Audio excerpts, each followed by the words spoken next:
Card, uma ferramenta desenvolvida pelo Tribunal de Justiça do Ceará, ajuda servidores e magistrados que atuam na política antimanicomial no estado. É o robô Lúcido. A tecnologia possibilita mais agilidade para a tomada de decisões. Eu sou Rafaela Vivas e esse é um dos destaques do dia. Agora vamos aos demais. Ministro Alexandre de Moraes, do Supremo Tribunal Federal, autoriza compartilhamento do relatório final da CPMI dos atos de 8 de janeiro com inquéritos que tramitam na Corte. Supremo Tribunal Federal julga até o momento 20 ações penais sobre os atos antidemocráticos. Presidente do STF, ministro Luiz Roberto Barroso, participa de evento na Câmara dos Deputados sobre os desafios e consensos para o futuro do direito constitucional.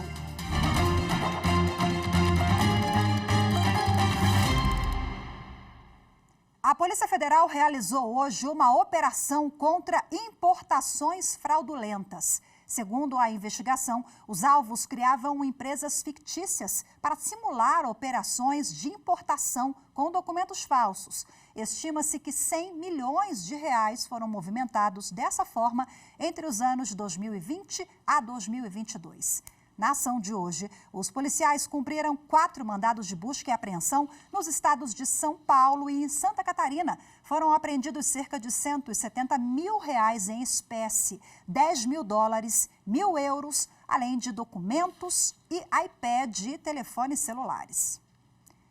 O ministro Alexandre de Moraes, do Supremo Tribunal Federal, autorizou o compartilhamento do relatório final da CPMI dos atos de 8 de janeiro com inquéritos que tramitam na Suprema Corte.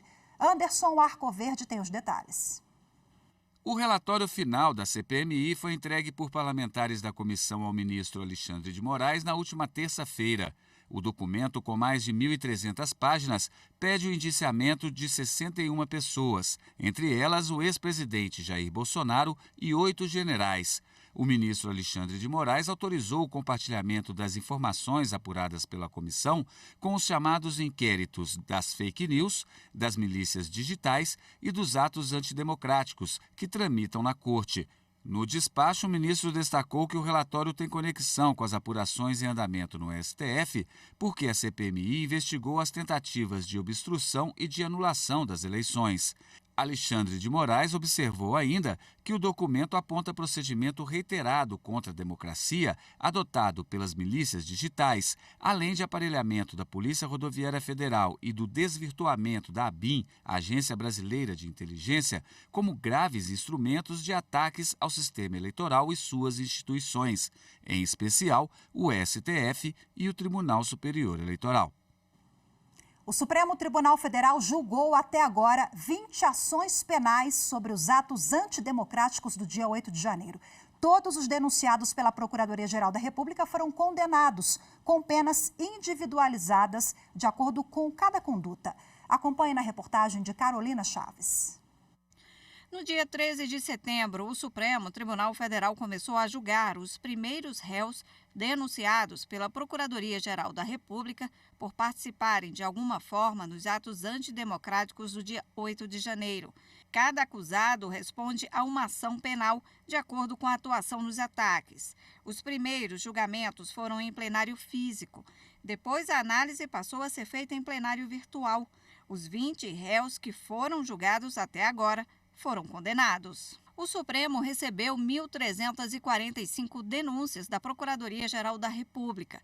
Desse total, 1.113 foram suspensas pelo relator, ministro Alexandre de Moraes, para que a PGR avalie a possibilidade de acordos com os acusados de crimes mais leves, que reconhecerem a culpa e aceitarem cumprir penas alternativas, como prestação de serviços e multa.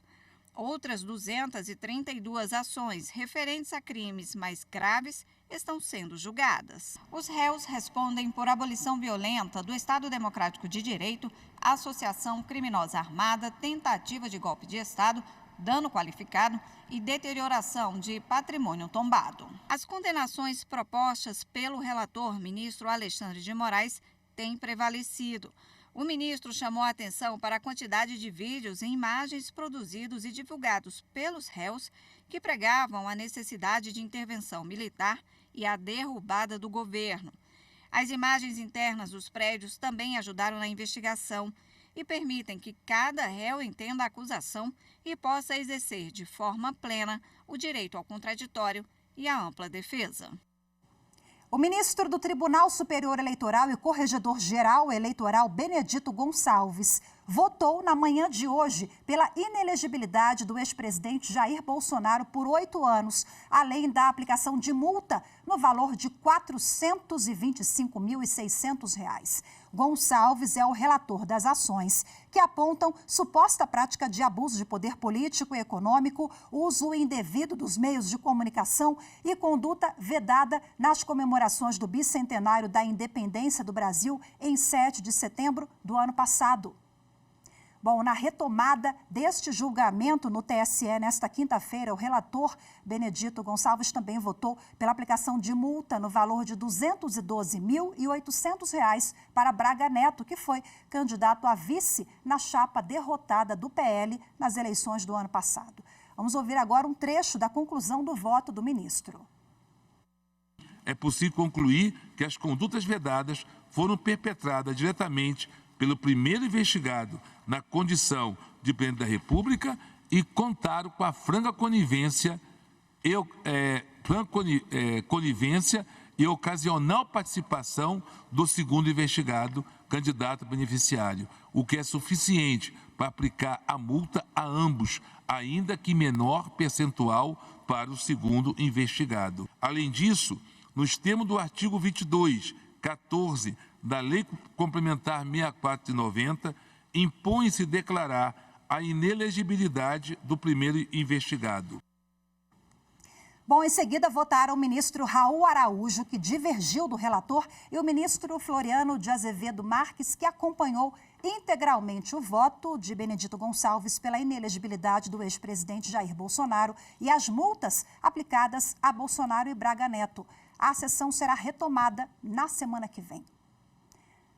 Participantes do teste da urna devem encaminhar até amanhã os planos de teste ao Tribunal Superior Eleitoral. Mariana Fabre tem as informações. Termina sexta-feira o prazo para que investigadoras e investigadores pré-inscritos no teste público de segurança da urna apresentem os planos de teste ao Tribunal Superior Eleitoral. As propostas têm o objetivo de contribuir para o aperfeiçoamento dos sistemas eleitorais que serão usados nas eleições municipais de 2024. Os formulários e documentos complementares devem ser encaminhados ao TSE por e-mail, correio ou presencialmente. E cada participante ou grupo pode apresentar um ou mais planos.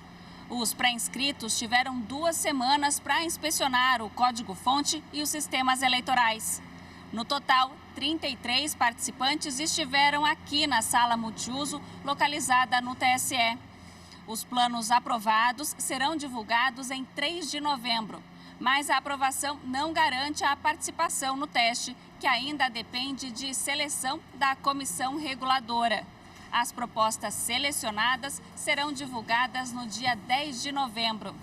O teste público de segurança da urna 2023 ocorre entre 27 de novembro e 1º de dezembro, na sede do TSE, em Brasília. A seguir, ferramenta desenvolvida pelo Tribunal de Justiça do Ceará ajuda servidores e magistrados que atuam na política antimanicomial no Estado. Os detalhes em instantes, voltamos já.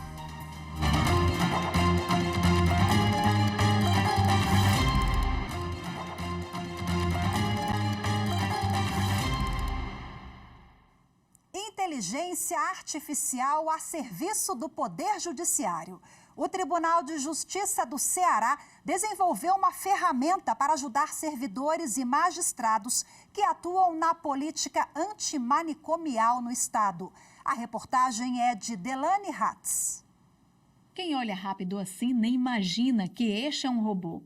Ele se chama Lúcido, um nome sugestivo para uma ferramenta criada com o objetivo de auxiliar magistrados e servidores do Tribunal de Justiça do Ceará na política antimanicomial.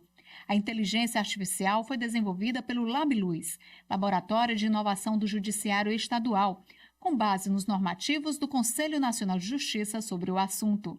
A ferramenta já está disponível para todos os servidores e magistrados. Ela dá suporte a normas, resoluções, demais documentações existentes sobre a política antimanicomial. Desta forma, é possível ter mais agilidade na tomada de decisões. A juíza Luciana Teixeira, coordenadora do Grupo de Monitoramento e Fiscalização do Sistema Carcerário, destaca a importância da iniciativa. Nós estamos na era da inovação, as informações são muito mais precisas. Num toque você faz a pergunta e ele te responde, né? Com base, alimentado todo com as informações advindas do Conselho Nacional de Justiça. Então, assim, a gente está super feliz, né?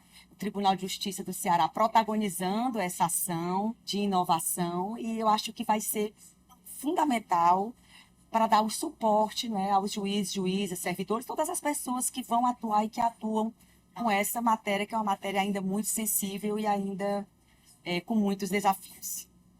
O robô foi pensado e desenvolvido pelo LabLuz em menos de 15 dias. De acordo com o coordenador do laboratório, o Elke Costa, o Lúcido tem alguns diferenciais. Ele é movido a inteligência artificial generativa, então você pode conversar com linguagem natural. Do jeito que a gente está conversando aqui, você pode conversar com um robô que serve a qualquer juiz de qualquer lugar do país. Mas para os juízes do Ceará, ele ainda tem um serviço a mais. Ele conhece todo o normativo em torno da política antimanicomial no estado do Ceará e o normativo nacional. O robô foi apresentado pela primeira vez no dia 20 deste mês e marca as ações em alusão ao Dia Internacional de Saúde Mental, comemorado em 10 de outubro. A inovação está sendo apresentada a outras instituições que trabalham com saúde mental para facilitar a comunicação de todos que trabalham no cumprimento da política antimanicomial. Bom, e agora, para falar mais sobre o robô Lúcido, essa ferramenta, como ela tem atuado na prática, eu converso de forma remota agora com o juiz César Belmino, que é titular da 3ª Vara de Execução Penal de Fortaleza e corregedor-geral dos presídios da capital. Boa tarde, seja muito bem-vindo, corregedor. Muito obrigada pela sua disponibilidade, por conversar aqui conosco da Rádio e TV Justiça. Explica para a gente como é que surgiu a ideia da criação dessa ferramenta e como ela funciona na prática. O GNF sentiu a necessidade, né, de impor um certo vigor à figura, né, a questão da política antimanicomial em nosso Estado. Dividimos esse anseio com o Laboratório de Inovação do Tribunal de Justiça e este, por sua vez, nos respondeu apresentando essa figura muito simpática, que é o Lúcido, né, uma inteligência artificial, um chat, enfim, um robô muito sabido que responde a todas as indagações sobre o tema, em especial política antimanicomial, com base em dados fornecidos pelo Conselho Nacional de Justiça. O nome é bem sugestivo, né? Lúcido. Como é que foi a escolha desse nome? Já está em funcionamento essa ferramenta, né? Veio a partir, o senhor falou, o GMF é o Grupo de Monitoramento e Fiscalização, o CNJ tem uma resolução específica para que tribunais de todo o país atuem fomentando essa política. Vocês são pioneiros, né, com Lúcido? Sim. O GMF, o Laboratório de Inovação do Tribunal de Justiça, envidaram esforços, não é isso? Com o intuito de criar essa figura, esse personagem, esse protagonista, e esse robô, essa inteligência artificial, que contribui, não é isso? Para com o fortalecimento, né, do nosso trabalho, para com o cumprimento da resolução 487 do Tribunal de Justiça. É um trabalho conjunto, GMF, e Laboratório de Inteligência Artificial. Cada qual, no seu momento, teve uma participação importante para que esse ideal ocorra e para que o cidadão, não apenas o cidadão, mas principalmente o operador do direito, tenha acesso a respostas rápidas sobre a questão da política antimanicomial em nosso Estado e em todo o país. Explica para a gente como é que funciona na prática. O servidor vai fazer uma pergunta ali para o robô e o robô dá a pronta resposta. É uma ferramenta para o servidor, mas que pode ter impacto no jurisdicionado também, né? Sim, é muito fácil. O Lúcido é um assistente virtual, devidamente treinado e capacitado pela nossa equipe, não é, do Laboratório de Inovação do Tribunal de Justiça. O cidadão comum, o operador do direito, acessa o link https://link.pjce.jus.br/lúcido e esse se apresenta e responde a todas as indagações sobre o tema. E aí o servidor colocou ali na reportagem, nós ouvimos que a ferramenta também pode ser usada numa segunda etapa em todo o país também, né?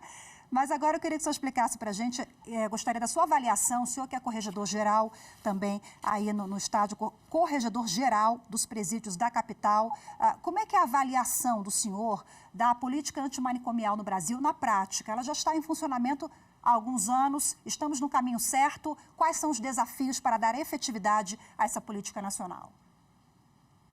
Nós temos conhecimento que alguns estados, como Minas Gerais e Goiás, estão em estágios bem mais avançados.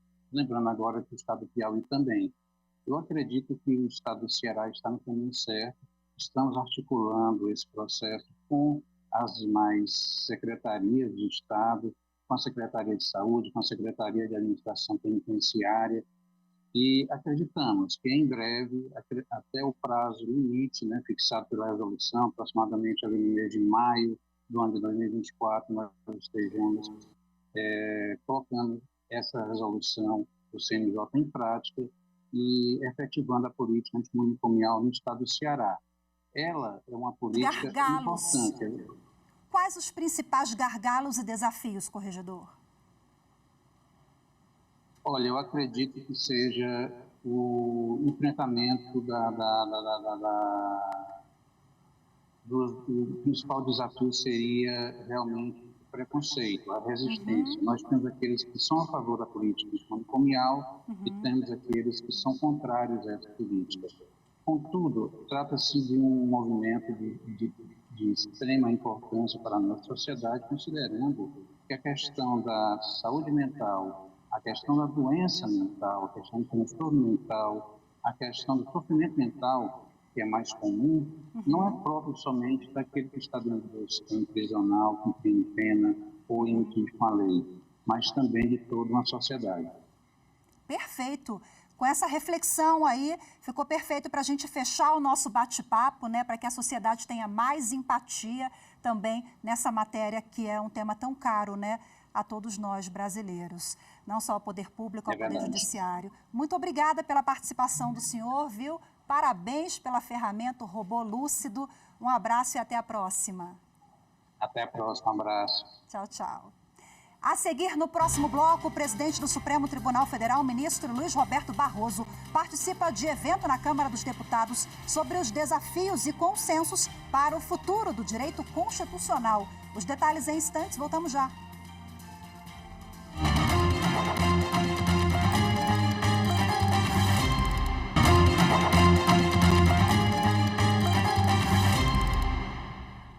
O Senado Federal aprovou 3 nomes indicados às vagas de ministro do Superior Tribunal de Justiça. As informações com a repórter Michele Chiapa. O plenário do Senado Federal aprovou nesta quarta-feira os nomes da advogada Daniela Teixeira e dos desembargadores José Afrânio Vilela e Teodoro Silva Santos para integrarem o Superior Tribunal de Justiça. Mais cedo, os 3 indicados às vagas do STJ foram sabatinados pelos senadores que integram a Comissão de Constituição, Justiça e Cidadania. A sessão foi acompanhada presencialmente pela presidente do STJ, ministra Maria Tereza de Assis Moura, e por vários ministros da Corte. A advogada Daniela Teixeira foi a primeira a responder as perguntas.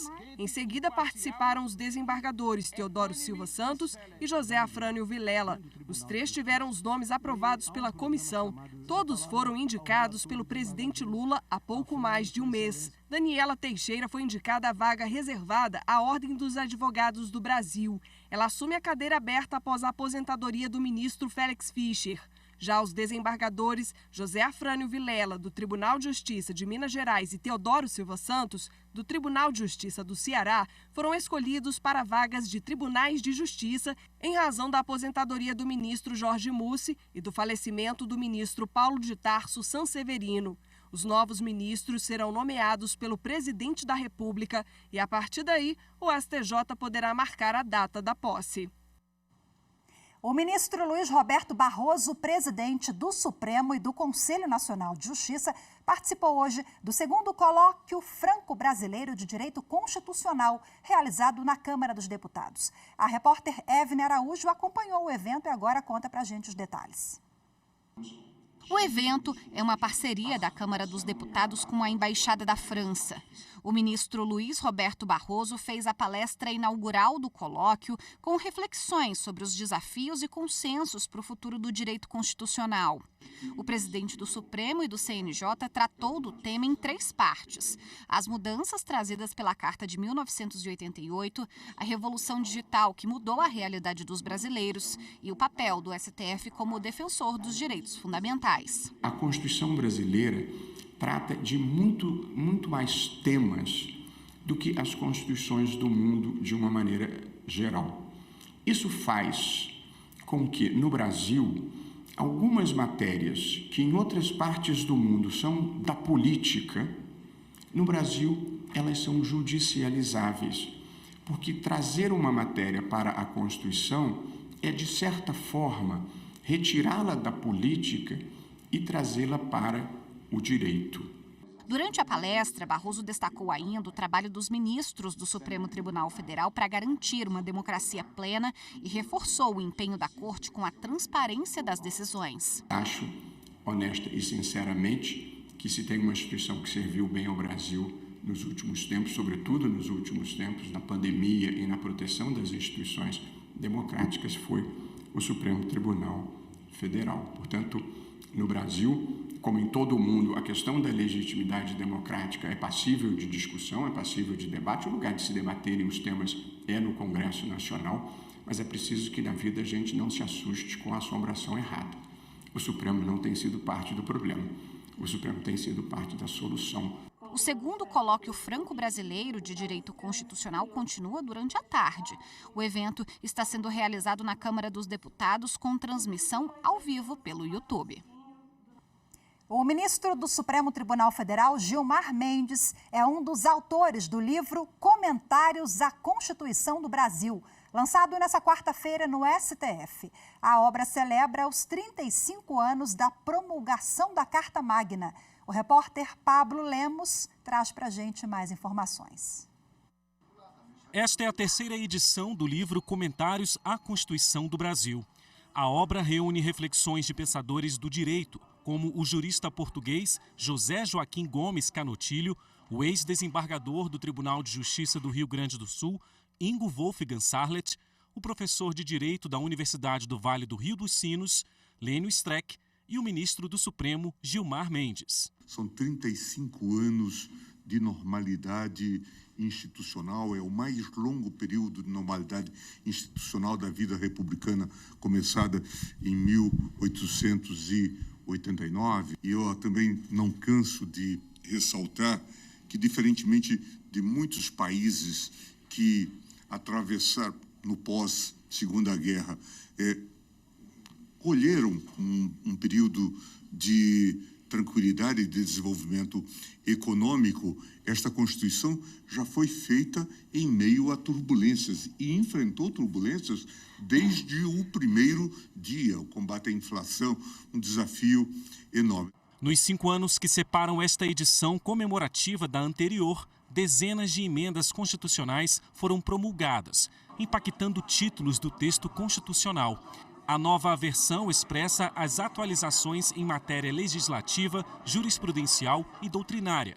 Também traz alterações que serão incluídas na Constituição até dezembro deste ano. O livro Comentários à Constituição do Brasil chegou a receber ainda o Prêmio Jabuti em 2014. O presidente do Supremo Tribunal Federal, ministro Luiz Roberto Barroso, participou há pouco das comemorações ao Dia do Servidor Público no restaurante da Suprema Corte. Acompanhe na reportagem de Carolina Chaves. O restaurante do Supremo Tribunal Federal será palco durante todo o dia de diferentes atividades em homenagem ao Dia do Servidor Público, que será celebrado no próximo sábado. Essa é uma iniciativa da nossa presidência para valorizar o nosso ativo mais importante, que são as pessoas. Ser servidor público é permitir que o nosso trabalho desenvolva para promover soluções para outras pessoas, o nosso cidadão e a nossa comunidade. Pela manhã, o Coral da Corte Supremo Encanto, formado por servidores, colaboradores e convidados, fez uma apresentação especial.